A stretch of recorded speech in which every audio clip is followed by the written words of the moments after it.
اومن کان میتن فاحییناہ وجعلنا له نورا یمشی بہ فی الناس کمن مثلہ فی الظلمات لیس بخارج منہا کذالک زین للکافرین ما کانوا یعملون۔ پہلے ترجمہ کروں گا۔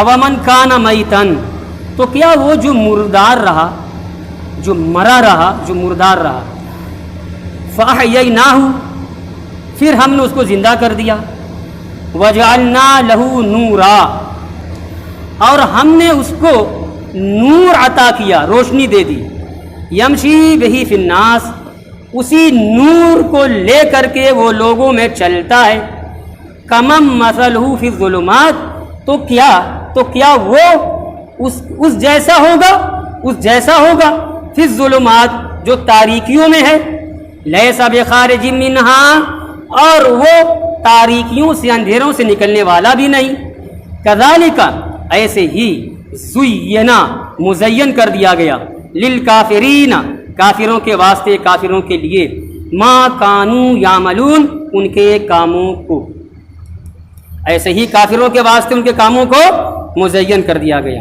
آئیے تفسیر میں، پہلے تو یہ سمجھیے کہ قرآن کا یہ کہنا کہ کیا وہ جو مردہ رہا اور ہم نے اس کو زندہ کر دیا وہ، اور پھر وہ برابر ہے جو تاریکیوں میں ہے، یہاں آیت میں، یہاں پہ اور دیگر جگہوں میں بھی، تو یہاں پہ بھی مومن کو زندہ کہا قرآن نے، اور کافر کو مردہ کہا، ٹھیک ہے، اور ایسے ہی ایمان کو اللہ نے روشنی کہا اور کفر کو تاریکی اور اندھیرا کہا۔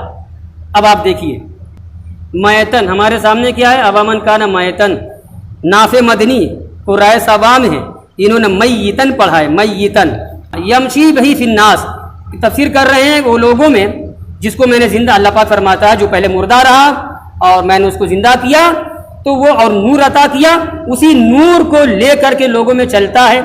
کیوں چلتا ہے؟ علی قصد السبیل، راہ راست دکھانے کے لیے، اور کہا گیا کہ نور سے مراد یہاں اسلام ہے، ایمان ہے، سمجھے ہو گیا، اور یہ بھی کہا گیا ہے کہ نور سے مراد کتاب اللہ ہے، قرآن ہے، قرآن کو پڑھنا، قرآن کا جاننا، یہ نور ہے۔ کمن مثلہ فی الظلمات، کیا یہ اس کی طرح ہے؟ ہاں، جو تاریکیوں میں ہے، کہتے تاریکی سے مراد کفر ہے۔ یہ اس آیت کے نزول کا پس منظر کیا ہے؟ یہ آیت کریمہ نازل کیوں ہوئی؟ بس یوں ہی نازل ہو گئی یا کوئی خاص واقعہ جڑا ہے؟ کہتے ہیں خاص واقعہ جڑا ہے۔ خاص واقعہ یہ جڑا ہے کہ اللہ کے نبی صلی اللہ علیہ وآلہ وسلم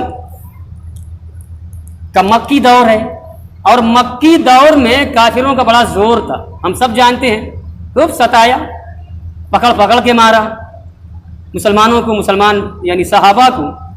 حضرت حمزہ رضی اللہ تعالی عنہ اس وقت تک ایمان نہیں لائے تھے، اور حضرت حمزہ بن عبد المطلب حضور کے جو چچا تھے، بڑے جیالے تھے، اور ان کے بارے میں آتا ہے بڑے تیر انداز تھے، اور بخاری کی روایت بھی ہے، آج بھی مسلمانوں کو تعلیم حکم ہے، مسلمانوں کو ہر دور میں بھائی شریعت نے جو کہہ دیا اس کی تعلیم رہے گی۔ ہندوستانی مسلمان ہو، دنیا کے کسی بھی کونے اٹڑے کونے گوشے کا بسنے والا مسلمان ہو، آج بھی تعلیم یہی ہے۔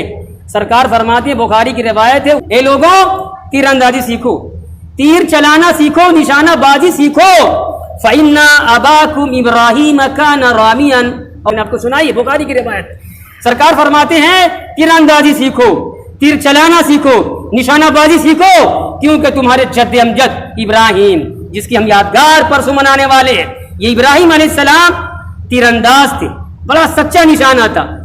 ہو گئی تعلیم، ہو گئی تو تیر جس زمانے میں تھی تب میں تھی، آج کہاں تیر کا دور اور زمانہ ہے؟ کہہ دیا حدیث نے، کہہ دیا شریعت نے کہ ہر وہ فن سیکھو جس سے جہاد ہو سکے، ہر وہ فن سیکھو، آگے بڑھو کہ مد مقابل جب تمہارے سامنے آوے تم نادان بد بنے رہو۔ چلیے پھر میں لوٹ رہا ہوں حضرت حمزہ رضی اللہ تعالیٰ عنہ کے واقعے پہ۔ تو بڑے تیر انداز تھے، بڑے جنگ کے ماہر تھے، مگر حالت کفر میں تھے، اس وقت تک ایمان نہیں لائے تھے جب وہ واقعہ ہونے والا ہے۔ یہ گئے جنگل گئے اور شکار کھیلنے گئے، جب جنگل سے آئے، مکے کی بستی مکہ میں آئے، ہے نا، آبادی میں آئے، تو ان کو معلوم ہوا کہ ان کے بھتیجے محمد بن عبداللہ صلی اللہ علیہ وسلم، ان کو معلوم ہوا، کسی نے بتلایا کہ حمزہ ارے آپ تھے نہیں نا، بڑا حادثہ ہو گیا، کیا ہوا؟ ارے ابو جہل نے بہت برا کیا ہے محمد کے ساتھ، آپ کے بھتیجے کے ساتھ۔ کیا کیا ہے؟ ہاتھ اٹھایا ہے، ظلم کیا ہے، یہ کیا ہے، مار دیا، میرے بھتیجے کو مارا ہے۔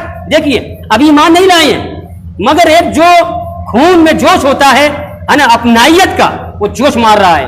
اور یہ یوں ہی نہیں، خدا تبارک و تعالی انہیں حقیقی زندگی دینے والا ہے، جو بیان کیا گیا، انہی کے بارے میں آیت نازل ہوئی حضرت حمزہ رضی اللہ تعالیٰ عنہ کے بارے میں۔ تو کہا کہ اچھا مارا میرے بھتیجے کو، ایمان تو نہیں لائے تھے، گئے کہاں ہے ابو جہل؟ یہ کس کا جگر تھا؟ یا تو حضرت فاروق اعظم تھے یا حضرت حمزہ تھے، یہ گنے چنے لوگ تھے اس مکی دور میں بھی، جب اسلام پست تھا، اسلام دبایا جا رہا تھا، اس دور میں بھی یہ لوگ جیالے تھے، کسی کی ہمت نہیں تھی کہ ان پر ہاتھ اٹھا سکے یا گھیر کر ان کو مار سکے۔ حضرت حمزہ تھے اور حضرت فاروق اعظم تھے، ٹھیک ہے، یہ واقعہ جڑا ہے حضرت حمزہ رضی اللہ تعالیٰ عنہ سے، کا مارا گئے تلاش کرتے کرتے، چند کفار بگڑے تھے، ابو جہل آیا ہے، سب سمجھ گئے کوئی معاملہ ہو گیا، تیور بدلا ہے، نہیں حمزہ یہاں، ابو جہل نہیں، گھر گئے، ابو جہل گھر پہ تھا، آواز دی، نکالا، آیا نیچے، تیری اتنی ہمت، ابھی تک تو برائی بھلا کہتا تھا، مخالفت کرتا تھا، اب میرے بھتیجے پر ہاتھ اٹھائے گا؟ اب مارنا شروع کیا ہے حضرت حمزہ رضی اللہ تعالیٰ عنہ نے، کو مارا، پٹک پٹک کے مارا۔ حضرت امام بغوی روایت ذکر کرتے ہیں کتنا مارا، ہاتھ سے مارا، پیر سے مارا، تیر سے مارا، جو ہاتھ میں تیر بھی تھا، تیر کمان خوب مارا اور پٹک دیا، لگا ہاتھ جوڑنے ابو جہل، ارے حمزہ میری بات تو سنو، حمزہ میری بات، کیا بات سنے؟ کہا کہ ارے اس نے کہا کہ ابھی تک تو مخالفت ہی کہتا تھا نا، کرتا تھا تمہارا بھتیجا، اب ہمارے بتوں کو اس نے گالی دی ہے، ہمارے معبودوں کو برا بلا کہا ہے، وخالف آباءنا، ہمارے بزرگوں کی مخالفت کی ہے۔ فقال حمزہ، حضرت حمزہ نے کہا یہی نا، وَمِنْ أَسْفَهِ مِنْكُمْ، ابو جہل تجھ سے بڑا گدھا کون ہے؟ ابو جہل تو یہی صافحہ یسفہ عربی میں ہوتا ہے، معنی ہوتا ہے بے وقوف ہونا۔ قرآن نے کہا ہے سَيَقُولُ السُّفَهَاءُ مِنَ النَّاسِ، لوگوں میں جو جاہل بے وقوف ہے کہیں گے، وہی لفظ یہاں پہ حدیث میں آیا ہے۔ حمزہ نے کہا ابو جہل سے وَمِنْ أَسْفَهِ مِنْكُمْ، ابو جہل تجھ سے بڑا گدھا بے وقوف کون ہے؟ تَعْبُدُونَ الْحِجَارَةَ، پتھروں کو پوچھتا ہے، دل کی دنیا بدل گئی، کہتے ہیں پتھروں کو پوچھتے ہو اللہ کو چھوڑ کر کے۔ سن، اشہد ان لا الہ الا اللہ واشہد ان محمدا عبدہ ورسولہ، کلمہ پڑھا اس کے سامنے، سن میں گواہی دیتا ہوں کہ اللہ کے سوا کوئی معبود نہیں، اور گواہی دیتا ہوں کہ محمد صلی اللہ علیہ وسلم اللہ کے خاص بندے، اللہ کے خاص رسول ہیں۔ یہی فانزل اللہ حاضل آیا، تو اللہ تبارک و تعالی نے یہ آیت کریمہ نازل فرما دی، یہ واقعہ بنا، اس واقعے کا شان نزول یہ آیت کریمہ ہے۔